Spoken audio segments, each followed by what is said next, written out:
அன்புக்கும் ஆதரவுக்கும் பிரியமாக இருக்கின்ற தேவனுடைய ஜனங்களே, எனக்கு அன்பான சகோதர சகோதரிகளே, உங்கள் யாவருக்கும் கர்த்தராகிய இயேசு கிறிஸ்துவின் நாமத்தினாலே வாழ்த்துக்களையும் வணக்கங்களையும் தெரிவித்துக் கொள்கிறேன். கடந்த முறை நாம் அவருக்குள் நம்முடைய ஜீவன் மறைந்திருக்கிறது என்ற தொடர்களை நாம் பேசிக்கொண்டிருந்தோம். அந்த ஜீவன் நம்முடைய ஜீவன் அவரோடு இருந்ததினாலே இயேசு கிறிஸ்துவானவர் இந்த உலகத்திலே வந்து பட்ட பாடுகள் பட்டு நம்மை மீட்டுக்கொள்ளும்படியாக அவர் காரியங்களை அவர் நடப்பித்து சென்றார். ஆனால் அதனுடைய தொடர்ச்சியாக நாம் கெத்செமனே தோட்டத்திலே நடந்த சம்பவத்தை நாம் சிந்தித்து பார்ப்போம். ஒரு இரவு அந்த நகரம் மொத்தம் உறங்கிக் கொண்டிருந்தது. நாமும் அந்த நேரத்தில் உறங்கிக் கொண்டு தான் இருந்தோம். 2000 ஆண்டுகளுக்கு முன்பாக வாழ்ந்த ஜனங்கள் எல்லோரும் அந்த இரவிலே உறங்கிக் கொண்டிருந்தார்கள். ஆனால் பரலோகம் விழித்து கொண்டிருந்தது. ஏனென்றால் கெத்செமனே தோட்டத்திலே, கெத்செமனே என்கிற இடத்திலே, அது ஒலிவ மரங்கள் நிறைந்த தோட்டம். ஆலிவ் விதைகள் நசுக்கப்படுகின்ற இடம். அது ஆலிவ் விதைகள் எண்ணெய் ஆலைகள் அங்கே இருந்தது. அப்படிப்பட்ட இடத்திலே இயேசு கிறிஸ்துவானவர் தனியாக ஜெபிப்பதற்காக தன்னுடைய நண்பர்கள் 3 அழைத்து கொண்டு செல்கிறார். அந்த 3 பேதுரு, யாக்கோப்பு, யோவான். பேதுரு, யாக்கோப்பு, யோவானை முதலாவதாக அழைத்தபோது அவர்கள் ஒன்றும் பேசாமல் எல்லாவற்றையும் விட்டு இயேசுக்கு பின் வந்தார்கள். ஆகையினாலே அவர்கள் 3 எப்போதும் தன்னுடைய நண்பர்களாக அவர் நேசித்து வந்தார். ஆகையினாலே அந்த இரவிலே அவர்கள் தனக்கு துணையாக இருப்பார்கள் என்று நம்பி அவர்களை அழைத்து கொண்டு சென்றார். ஆனால் அவர்களோ உறங்கிவிட்டார்கள். இயேசு கிறிஸ்துவானவர் தனியாக சென்று ஜெபிக்க தொடங்கினார். அதாவது, என்னுடைய இருதயம் மரண வேதனைப்பட்டிருக்கிறது, மிகவும் சஞ்சலத்தில் நான் இருக்கிறேன் என்ற ஒரு எண்ணத்தோடு அங்கே அவர் சென்று ஜெபிக்கின்றார். ஜெபிக்கும்போது தகப்பனிடத்தில் கேட்கிறார். என்னவென்று கேட்கிறார்? பிதாவே, இந்த பாத்திரம் நீங்க கூடுமானால், உமக்கு சித்தமானால் நீங்கட்டும் என்று கேட்டார்.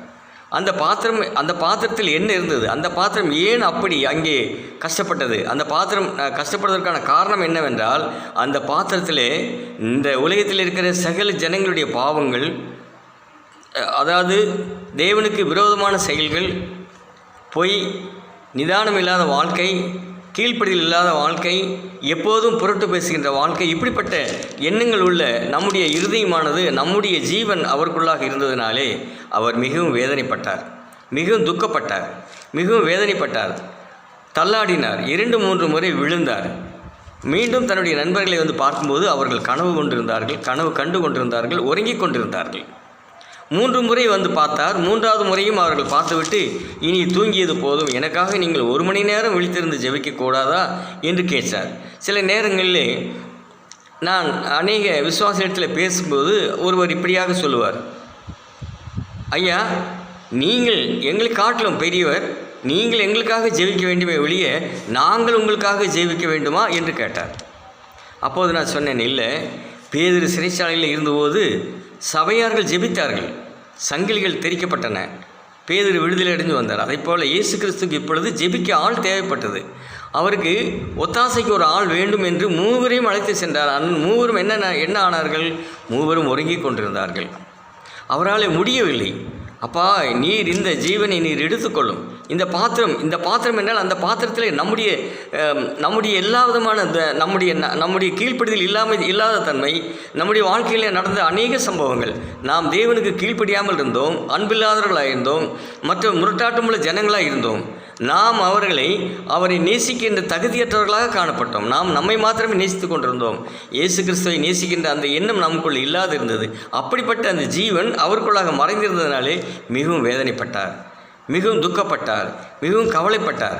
அப்பொழுது அவரால் முடியாமல் தள்ளாடி விழுந்தபோது லூக்கா சொல்லுகிறார், வானத்திலிருந்து ஒரு தூதன் இறங்கி வந்தார். இறங்கி வந்து அவருடைய மரணத்தை எடுத்துக்கொள்வதற்காக அல்ல, அவருக்கு ஆறுதல் படுத்துவதற்காக அங்கே வரவில்லை, அவருடைய துக்கத்தை தீர்ப்பதற்காக அங்கே வரவில்லை. தூதன் வந்து அவரை பலப்படுத்தினார். எதற்காக பலப்படுத்தினார்? நாளை தினம் நடக்கப் போகின்ற சம்பவங்களுக்கு அவரை தயார் செய்து விட்டார்.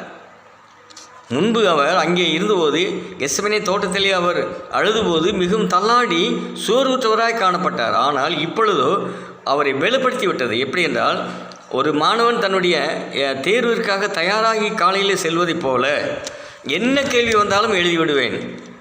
ஆனால் இரவு முழுவதும் படிப்போம், படித்து கொண்டே இருப்போம், ஞாபகத்தில் கொண்டு வருவோம். ஆனால் காலையில் எக்ஸாம் ஹாலுக்கு போகும்போது என்ன செய்வோம்? தைரியத்தோடு செல்வோம். நாம் இன்றைக்கு வந்த அத்தனை கேள்விகளுக்கும் பதில் எழுத வேண்டும். ஒரு கேள்வியும் கூட விடக்கூடாது. 100 மார்க் வாங்க வேண்டும். என்னுடைய வேதாகம கல்லூரியிலே நான் அப்படிப்பட்டவனாகத்தான் படித்தேன். ஒவ்வொரு நாளும் என்னுடைய தேர்விலே 100 மார்க் வாங்க வேண்டும் என்ற எண்ணத்தோடு என்னுடைய பாடங்களை படிப்பேன். இரவு முழுவதும் எல்லோரும் உறங்கிக் கொண்டிருப்பார்கள், நானும் விழித்து படித்து கொண்டிருப்பேன். எல்லோரும் தங்களுடைய இஷ்டப்பிரகாரம் பேசி கொண்டிருப்பார்கள், நான் யாரோடும் பேச மாட்டேன். என்னுடைய கவனம் மொத்தம் என்னுடைய படிப்பிலே கவனத்திலே தான் இருக்கும். 100 மார்க் எடுப்பது எப்படி?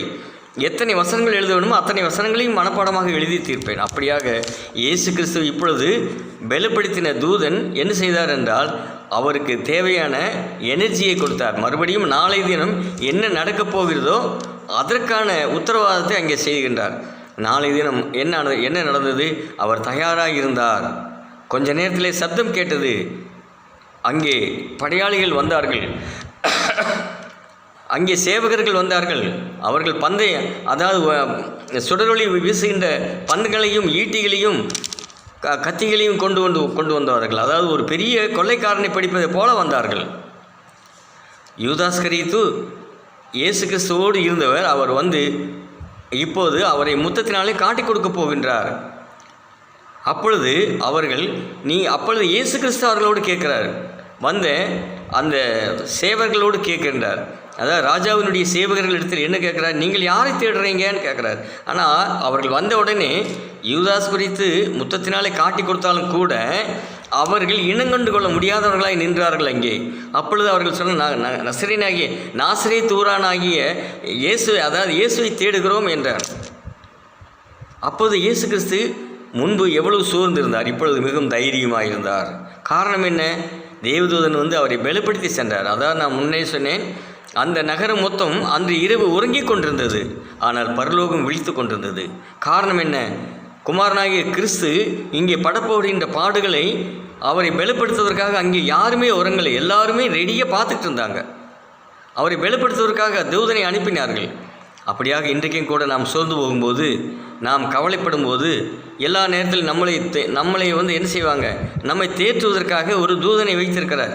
ஒவ்வொரு மனிதருக்கும் ஒரு தேவதூதன் உண்டு. அவர்கள் ஒவ்வொரு நாளும் நம்மை தேற்றுவார்கள், நம்முடைய கோரிக்கைகளை அங்கே கொண்டு செல்வார்கள். இப்படியாக இயேசு கிறிஸ்து அங்கே தயாராக இருந்தார். அப்போது அவர் தைரியமாக கேட்டார், நீங்கள் யாரை தேடுறீங்கன்னு கேட்டார். நசரேனாகிய இயேசு கிறிஸ்துவை தேடுகிறோம். அப்போது அவர் எதுவுமே தெரியலின்னு சொல்லலை, நான் இல்லைன்னு சொல்லலை, அவர் ஓடி போகவும் இல்லை. தைரியமாக நின்று நான் தான் அவர் என்று சொன்னார். என்று சொன்ன மாத்திரத்திலே அந்த சேவகர்கள் அப்படியே விழுந்து விட்டார்கள். அந்த பவர், அவருடைய வாயிலிருந்து புறப்பட்ட வார்த்தையினுடைய பவரை தாங்க முடியவில்லை அவர்களாலே. மீண்டும் கேட்குறார், நீங்கள் யாரை தேடுறீங்கன்னு கேட்குறார். நசரேனாகிய இயேசு கிறிஸ்துவை மறுபடியும் இதே வார்த்தை சொல்கிறார். அப்போது அடுத்த நாள் என்ன நடக்கப் போகிறது? முற்கிரீடம் அவருடைய தலையில் சூட்டப்பட போகிறது. அதற்கு தயாராக இருந்தார். சாட்டையினால் அடிக்கப் போகிறார்கள், அதற்கு தயாராக இருந்தார். சிலுவையை, அதாவது 100 பவுண்ட் எடையுள்ள சிலுவை என்று இன்றைக்கு விஞ்ஞானிகள் சொல்கின்றார்கள் கருத்து. அப்படிப்பட்ட நேரத்தில் அதை சுமப்பதற்கு தயாராக இருந்தார். ஆணிகள் வரப்போகிறது, கைகளில் கால்களில் ஆணிகள் அவர்கள் கடவு போகிறார்கள்.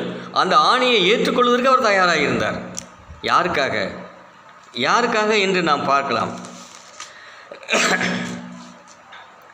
அவர் மனுஷரூபமாய் காணப்பட்டு மரணபரியந்தம், அவரது சிலுவையின் மரணபரியந்தமும் கீழ்ப்படிந்தவராகி தம்மைத்தாமே தாழ்த்தினார். ஆதலால் தேவன் எல்லாவற்றுக்கும் மேலாக அவர் உயர்த்தி, அடுத்த வசனம், வலுவாதபடி உங்களை காக்கவும் தமது மகிமையுள்ள சன்னிதானத்தில் மிகுந்த மகிழ்ச்சியோடு உங்களை மாசற்றவர்களாய் நிறுத்தவும் வல்லமையுள்ளவரும். பாருங்கள், நம்ம எவ்வளோ மோசமான ஆளுங்க, நம்முடைய எண்ணங்கள் எவ்வளோ கேடுபாடு உள்ளது. நம்முடைய எண்ணத்தில் சுத்தம் இல்லை, நம்முடைய எண்ணத்தில் ஒரு அன்பு இல்லை, ஒரு சிநேகம் இல்லை. நம்மை காட்டிலும் எளிமையானவர்களை, நம்மை காட்டிலும் கீழ் உள்ளவர்களை கண்டபோது அவர்களை நாம் நேசிக்கின்றோமா? கஷ்டத்தில் உள்ளவர்களை நாம் தேற்றுகின்றோமா? அந்த எண்ணம் நமக்கு எப்பவுமே வந்ததில்லை. ஆனால் அப்படிப்பட்ட நம்ம அதாவது முரட்டு குணம் உள்ள நம்மை என்ன செய்கிறார்? அவர் மாற்றுகின்றார். தன்னுடைய சிலுவை மரணத்தினாலே மாற்றி மகிழ்ச்சியோடே கொண்டு போய் அங்கே சேர்க்கிறார். பாருங்கள், அதை எவ்வளோ பெரிய மகிழ்ச்சி பாருங்கள்.